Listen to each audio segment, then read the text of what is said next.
किसान भाइयों को लाभ पहुंचता हो। अगर मैं उन योजनाओं के बारे में विस्तार से जाऊंगा तो बहुत देर हो जाएगी, मुझे उसमें विस्तार में नहीं जाना है। आप सब जानते हैं आज किसानों के लिए कौन सी योजना है। किसान सम्मान निधि चल रही है, महिलाओं के लिए लखपति दीदी बनाओ योजना, इज्जत घर, किस प्रकार से देश के अंदर 12 करोड़ बनाए गए, प्रधानमंत्री आवास योजना, हर घर से नल जल योजना, आयुष्मान भारत योजना। अगर योजनाओं की बात करें तो योजनाएं ही योजनाएं हैं। जितनी उज्ज्वला योजना, गरीब कल्याण अन्न योजना, जन धन योजना, इन योजनाओं ने हर व्यक्ति के जीवन को बदलने का काम किया है। पहले के समय में भी योजनाएं बनती थी, लेकिन योजनाएं उनको ध्यान में रखकर नहीं बनती थी जिनको जरूरत है। कुछ लोगों को, कुछ वर्गों को ध्यान में रखकर केवल योजनाएं बना दी जाती थी। भाइयों बहनों, 2014 के बाद देश के अंदर एक वर्क कल्चर बनता है, कार्य व्यवहार बदला है, कार्य संस्कृति बदली है।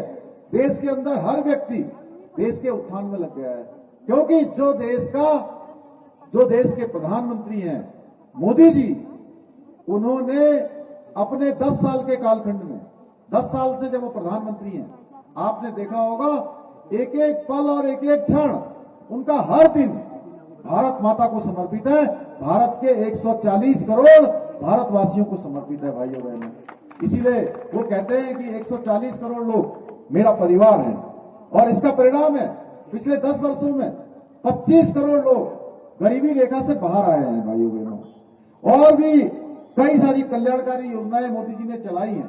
धारा 370 समाप्त किया है। जो कश्मीर के अंदर हम उत्तराखंड के लोग हैं, उत्तराखंड जहां देवभूमि है, अभी आरडी किशोर उपाध्याय जी कह रहे थे ये गब्बर सिंह जी की धरती है, ये श्रीदेव सुमन की धरती है, ये जहां आंदोलनकारियों की धरती है, ये जहां देवभूमि है, देवभूमि के साथ साथ उत्तराखंड वीर भूमि भी है। भाइयों बहनों,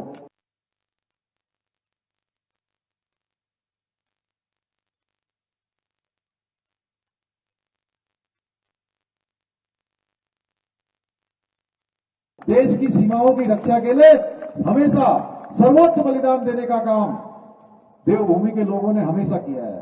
भारत की सेना में सर्वाधिक प्रतिशत हमारे उत्तराखंड का है, देवभूमि उत्तराखंड का है, इस वीर भूमि का योगदान है।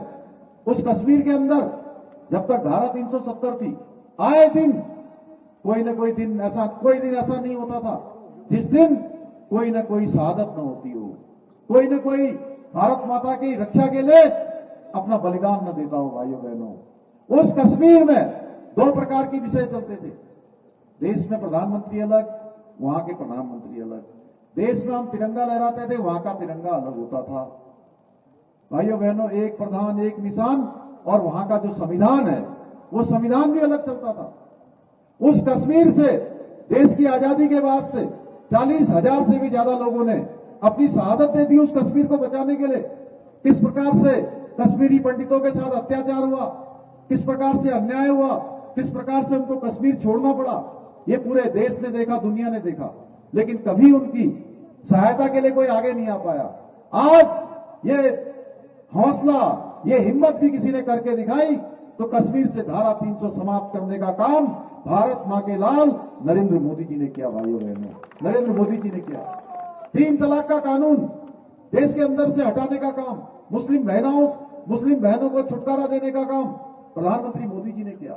जो बांग्लादेश में, पाकिस्तान में, अफगानिस्तान में जो हिंदू भाई रहते हैं, बौद्ध भाई रहते हैं, ईसाई भाई रहते हैं, पारसी रहते हैं, सिख रहते हैं, उन सबको वहां जिस प्रकार से उत्पीड़न का शिकार होना पड़ता था वो हम लोगों ने आए दिन देखा।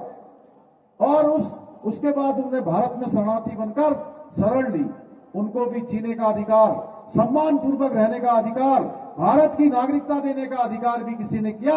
उनके दुख दर्द को साझा करने का काम किया, उनको मलहम लगाने का काम किया, उनके जीवन को आगे बढ़ाने का काम किया।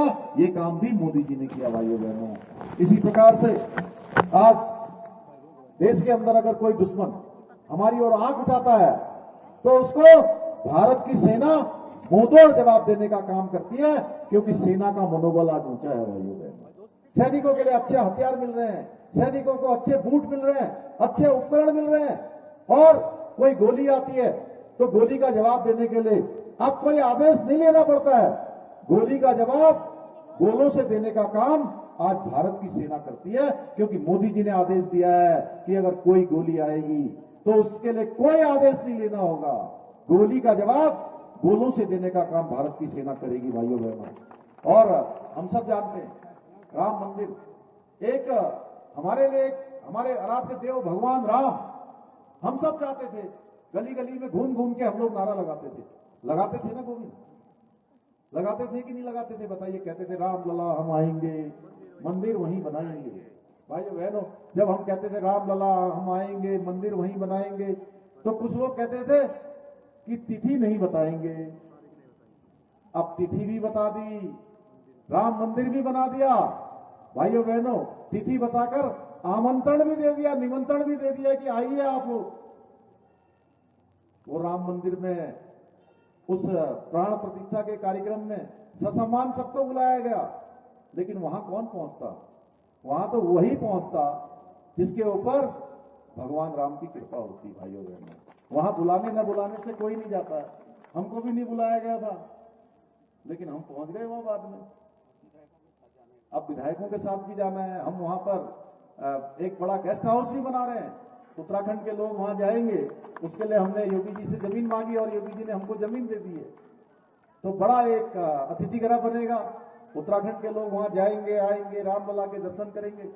एक नया राम युग लाने का काम भी। भगवान राम त्रेता युग में पैदा हुए, त्रेता के बाद द्वापर आया, द्वापर के बाद कलयुग के भी एक 5126 वर्ष पूरे हो गए। और इतने बड़े लंबे कालखंड के बाद फिर से देश के अंदर, दुनिया के अंदर राम युग लाने का काम भी किसी ने किया है, तो ये काम भी नरेंद्र मोदी जी ने किया है। भाइयों बहनों, नरेंद्र मोदी जी के नेतृत्व में फिर से राम वहां पर प्रतिष्ठित हो गए हैं। भाइयों बहनों, प्रदेश के अंदर धर्मांतरण रोकने के लिए हमने कानून बनाया है। भाइयों बहनों, बहुत सारे काम हमने राज्य के अंदर किए हैं। चुनौतीपूर्ण काम पिछले 2-2.5 वर्षों में अनेक निर्णय लिए हैं, बहुत सारे निर्णय हमने लिए।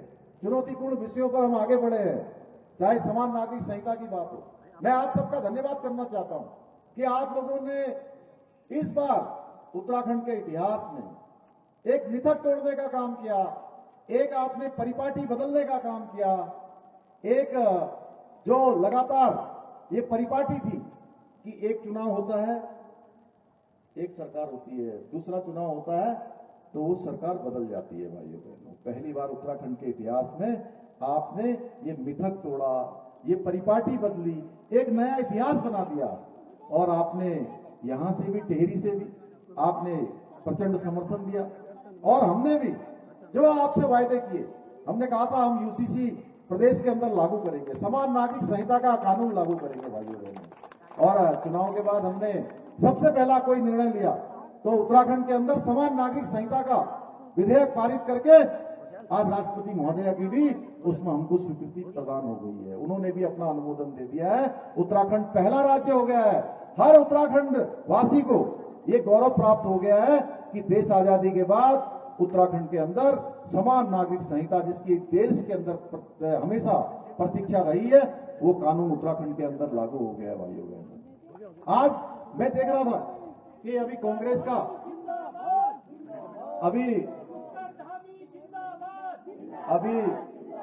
अभी कांग्रेस का घोषणा पत्र कल जारी हुआ है। भाइयों बहनों, उस घोषणा पत्र में मुस्लिम पर्सनल लॉ का जो मुस्लिम पर्सनल लॉ कहता है, उन्होंने कहा है कि हम उसी के आधार पर काम करेंगे।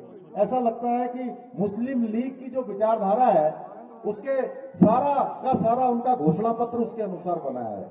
एक तरफ मोदी जी कह रहे हैं देश के अंदर तुष्टीकरण समाप्त होना चाहिए, देश के अंदर समानता का अधिकार मिलना चाहिए, सबके लिए समान कानून होना चाहिए, देश के अंदर किसी के साथ अन्याय नहीं होना चाहिए। और एक तरफ कांग्रेस कह रही है तुष्टीकरण होना चाहिए, वोट बैंक के लिए राजनीति होनी चाहिए, घोषणा पत्र भी लागू होना है तो वोट बैंक के लिए होना है, समझौते करने हैं तो वोट बैंक के लिए समझौते करने हैं। तो भाइयों बहनों, ये तो हमें तय करना है कि आज हम किस तरफ जाएंगे। एक तरफ देश बनाने वाले लोग हैं, एक तरफ परिवार बढ़ाने वाले लोग हैं, परिवारवादी लोग, भ्रष्टाचारी लोग, तुष्टीकरण करने वाले लोग और ऐसा गठबंधन बना रहे हैं। वो गठबंधन नहीं है, वो ठगबंधन है। कोई सरकार बनाने के लिए लड़ाई नहीं हो रही है, क्योंकि सबको पता है सरकार मोदी जी की बनने वाली है और जनता ने इनको नकार दिया है। फिर भी बेमेल गठबंधन कर रहे हैं अपने परिवारों को बचाने के लिए, अपनी पार्टियों को बचाने के लिए। भाइयों बहनों, अगर हम जम्मू कश्मीर से शुरू हो जाए तो ये परिवारवादी लोग ये देश पर कब्जा करना चाहते थे। ये लोग देखे चाहे आप कश्मीर में चले जाइए, उमर अब्दुल्ला, फारूक अब्दुल्ला के बेटे, महबूबा मुफ्ती, मुफ्ती मोहम्मद की बेटी, हरियाणा आ जाइए चौटाला परिवार, उत्तर प्रदेश में आ जाइए मुलायम सिंह जी का परिवार, बिहार में चले जाइए लालू यादव, तेजस्वी यादव, राबड़ी यादव, तेज प्रताप यादव, आप महाराष्ट्र चले जाइए उद्धव ठाकरे, उनके बेटे ठाकरे, वहां केसीआर, एसीआर, डीएमके को देख लीजिए, वहां दयानिधि मारन से लेकर उनके बेटे उदयनिधि मारन तक। कितने ऐसे नाम हैं जो परिवारवाद के कारण चल रहे हैं। कांग्रेस पार्टी जिसने इस देश के अंदर 60 वर्षों तक शासन किया है और 60 वर्षों में भी एक परिवार के लोगों ने शासन किया है। भाइयों बहनों, 55 सालों तक एक परिवार का शासन रहा है। देश की स्थिति क्या हुई हम सब जानते हैं भाइयों बहनों। इसलिए ये समय आ गया है कि हम सब लोगों को जो मोदी जी ने नारा दिया है उस नारे को हमें साकार करना है भाइयों बहनों, उसमें अपना सहयोग देना है। उत्तराखंड के अंदर हमने अनेक काम किए हैं, उन कामों के बारे में मैं बहुत विस्तार से नहीं जाता हूं। आप जानते हैं हमने यहां नकल विरोधी कानून जो लागू किया, नकल विरोधी कानून, उसके कारण से आज हमारे नौजवान युवाओं को ईमानदारी से, पारदर्शिता के आधार पर, योग्यता क्षमता के आधार पर हर भर्ती में चयन का अधिकार मिल रहा है, उनका चयन हो रहा है। इसके साथ साथ जो लोग पहले कई सालों से परीक्षाओं में बैठ रहे थे, उनका नंबर ही नहीं आ रहा था, अब एक साथ एक परीक्षा में चयन होता है, दूसरी में चयन हो जाता है, तीसरी में भी हो जाता है, चौथी में भी हो जाता है। कुछ भाई बहन तो हमको ऐसे मिले कि जिनका चयन 5-5 नौकरियों में एक साथ हो गया। भाइयों बहनों, आज जो ईमानदार बच्चे हैं, जो मेहनत करने वाले हैं, उनके माता पिता की जो ईमानदारी है, उनकी मेहनत है, उसका फल मिल रहा है, उनको चयन का अधिकार मिल रहा है। भाइयों बहनों, आज पिछले 2 सालों में कई हजार नियुक्तियां, पिछले 22 सालों के बराबर नियुक्तियां पिछले 2 सालों में हुई हैं। इसके साथ साथ हमने दंगा रोधी कानून यहां बनाया है। प्रदेश के अंदर अब कोई दंगा करेगा, कोई सरकारी संपत्ति को, निजी संपत्ति को नुकसान पहुंचाएगा, तो भाइयों बहनों उससे एक एक नुकसान की भरपाई, एक एक पाई की भरपाई उसी दंगाई से सुनिश्चित की जाएगी जो दंगा करेगा, आगजनी करेगा, तोड़फोड़ करेगा। क्योंकि हमारा राज्य बहुत शांत राज्य है, यहां पर उपद्रव, आगजनी, तोड़फोड़, दंगा, इसका कोई स्थान नहीं है। उत्तराखंड में हल्द्वानी में कुछ लोगों ने दंगा करने का प्रयास किया, तोड़फोड़ करने का प्रयास किया, यहां के शांत माहौल को खराब करने का काम किया। आप सबने देखा होगा, जो दंगा करने वाले थे, उपद्रव करने वाले थे, आगजनी करने वाले थे, कानून तोड़ने वाले थे, उनके साथ कानून ने अपना काम ठोस तरीके से किया है, हमने देखा भाइयों बहनों। और निकट भविष्य में भी ये काम चलता रहेगा। लैंड जिहाद के खिलाफ हमने कार्रवाई की, हमारी महिलाओं को 30% का आरक्षण सरकारी नौकरियों में हमने सुनिश्चित किया, विधेयक लाकर इसका हमने प्रावधान कर दिया। क्योंकि मैं जहां भी जाता हूं मेरी मातृशक्ति बड़ी संख्या में आती है। आज मैं यहां भी देख रहा हूं कि मातृशक्ति की संख्या बहुत बड़ी है। इसलिए हमने हमारे प्रदेश में मातृशक्ति के उत्सव करे, दीदी भूली उत्सव, चेली द्वारी उत्सव, ये उत्सव हमारी मातृशक्ति के उत्थान के उत्सव थे। भाइयों बहनों, पिछली बार दीपावली में हमने मुख्यमंत्री सशक्त बहना योजना भी प्रारंभ करी है। हमारी बहनें जो उत्पाद बनाती हैं, उनको उत्पादों को बेचने के लिए एक स्थान मिले, उनका एक स्थान हो जाए, उनका जो बनाया जाने वाला उत्पाद है आसानी से बाजार में उपलब्ध हो जाए। भाइयों बहनों, इसके लिए हमने हाउस ऑफ हिमालय जो ये ब्रांड माननीय प्रधानमंत्री जी के हाथों उसको लॉन्च करवाया है। होम स्टे को हम बढ़ा रहे हैं। आज बागवानी के क्षेत्र में, उद्यान के क्षेत्र में हमने 20,000 से भी ज्यादा पॉली हाउस बनाने का निर्णय लिया है। ऐसे अनेक काम किए हैं जिसके कारण से उत्तराखंड के अंदर रोजगार स्वरोजगार बढ़े, हमारे स्वयं सहायता समूह बढ़े, हमारी बहनें आगे आए, अपने पैरों पर खड़े हों।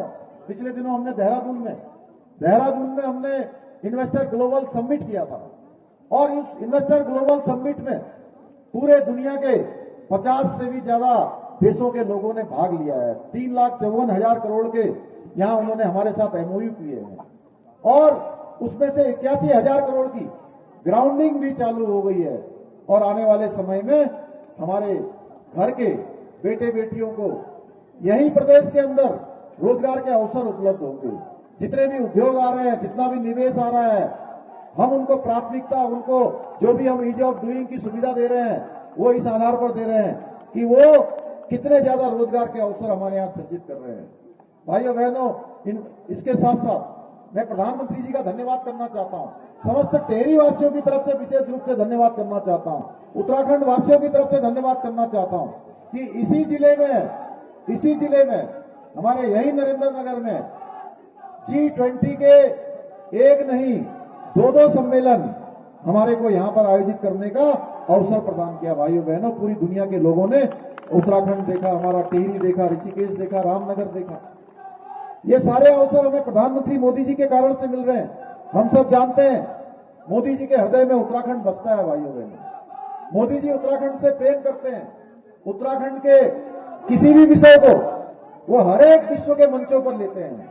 कोई महत्वपूर्ण अवसर होता है, मैंने देखा है टिहरी जनपद के वो उनियाल हमारे कृषि के क्षेत्र में माननीय प्रधानमंत्री जी ने अपना जो है उनका उल्लेख मन की बात में किया था। भाइयों बहनों, आप सबको ध्यान होगा, अनेक बार मन की बात में, अनेक कार्यक्रमों में वो उत्तराखंड कभी स्मरण करना नहीं भूलते हैं। जब मोदी जी हमसे इतना प्रेम करते हैं, उनके हृदय में उत्तराखंड बसता है, तो मेरे से पूछ रहे थे कि धामी जी उत्तराखंड में क्या रहेगा। मैंने कहा उत्तराखंड में आपको 2019 से ज्यादा मत मिलेंगे, ज्यादा समर्थन मिलेगा, क्योंकि 2019 तक आपने 5 साल काम किया था, 2019 से 24 तक आपके 10 साल का कालखंड हो गया है, जिसमें 4 धाम ऑल वेदर रोड बनी है, भारतमाला प्रोजेक्ट बने हैं, अनेक काम यहां पर हुए हैं, हवाई सेवाएं बढ़ी हैं, तेजी से हमारे डेस्टिनेशन बढ़ रहे हैं, ऐसे अनेक काम हो रहे हैं। भाइयों बहनों, जैसे हम कहें कि टिहरी को डेस्टिनेशन बनाने के रूप में तेजी से काम हो रहा है, झील में जल क्रीड़ा की गतिविधियां, अन्य गतिविधियां वहां पर शुरू हुई हैं।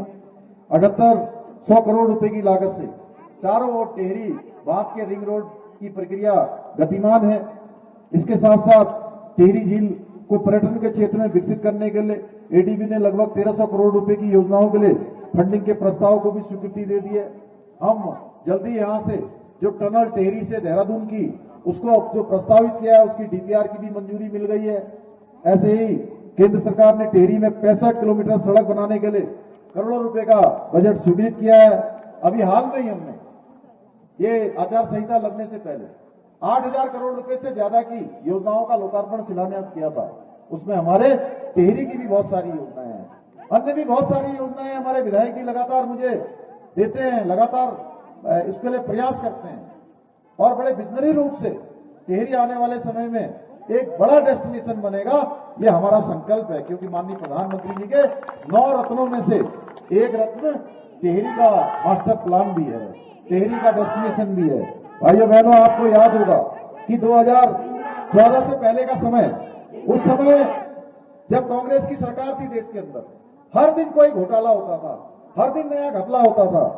देश के उन सभी घोटालेबाजों ने आज गठबंधन कर लिया है, लेकिन उनका जो गठबंधन है एक तरह से वो ठग बंधन बनकर रह गया है। तुष्टीकरण और भोग की राजनीति करने वाली जो कांग्रेस है उसका सच सभी के सामने है। ये लोग भगवान श्री राम के अस्तित्व को भी नकारते रहे हैं, राम सेतु पर भी नकारात्मक बातें बोलते रहे हैं, मंदिर न बने इसके लिए सुप्रीम कोर्ट और हाई कोर्ट में लगातार पैरवी करते रहे हैं। ये लोग सनातन संस्कृति को नुकसान पहुंचाने वाले लोग हैं। ये लोग सत्ता के लालच में आकर देश को विश्व के मंचों पर बदनाम करने वाले लोग हैं। कांग्रेस ने उत्तराखंड में इसी परिवारवादी सोच को आगे बढ़ाते हुए बेटे बेटियों को टिकट देने का अभियान शुरू किया हुआ है। किसी महिला को टिकट नहीं दिया। भाइयों बहनों, एक भी महिला इनके 5 प्रत्याशियों में से नहीं है। ये महिलाओं के भी विरोधी है। भाइयों बहनों, इन भ्रष्टाचारियों और जो महिला विरोधी ताकतें हैं, एक बार फिर से उनको सबक सिखाने का समय आ गया है। यह चुनाव भ्रष्टाचार पर आखिरी चोट करने का चुनाव है। यह चुनाव जातिवाद और वंशवाद पर चोट करने का चुनाव है। यह चुनाव सांप्रदायिक दंगों को बढ़ावा देने वाली जो शक्तियां हैं उनको जड़ से उखाड़ फेंकने का चुनाव है। ये चुनाव आदरणीय मोदी जी के नेतृत्व में विकसित भारत बनाने का चुनाव है। यह चुनाव देश से गरीबी जड़ से खत्म करने का चुनाव है। यह चुनाव देश को विश्व शक्ति के रूप में स्थापित करने का चुनाव है। मुझे पूरा विश्वास है कि 19 तारीख को लोकसभा के चुनाव के दिन आप सब लोग बिल्कुल भी थोड़ी सी भी सुस्ती मत करना, क्योंकि ये लोकतंत्र का महायज्ञ है। इस महायज्ञ में आप सबको अपनी अपनी आहुति देनी है, क्योंकि 5 साल के लिए हम सरकार चुनने जा रहे हैं, देश का भविष्य चुनने जा रहे हैं। कहीं हम शिथिल हो गए, हमने कहा अरे सब तो वोट ही देने जा रहे हैं, सबने तो वोट देना है। वही है ना कहानी की एक बार एक गांव में हुआ कि जी भंडारा करेंगे, सब अपने घर से दूध लेके आना। तो सबने सोचा कि सब तो दूध लाएंगे, मैं पानी डाल देता हूँ, 1 लोटा पानी डाल देता हूँ। दूसरे ने भी कहा वो तो दूध ही आ रहा होगा, 1 लोटा पानी आ जाएगा, तो इतने बड़े दूध में क्या पता लगेगा।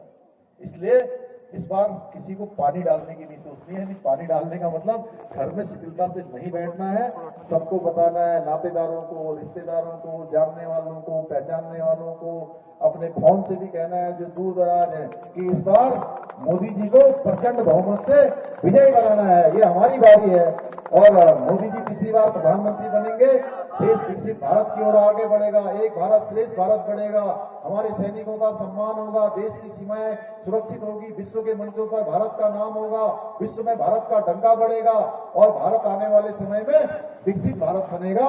इसलिए हम सब लोग एक बार मिलकर, मैं कहूंगा आप कहेंगे 400 बार, मैं कहूंगा अब की बार आप कहेंगे 400 बार, अब की बार, अब की बार, फिर एक बार, फिर एक बार। बहुत बहुत धन्यवाद। जय हिंद, जय भारत, जय उत्तराखंड, भारत माता की।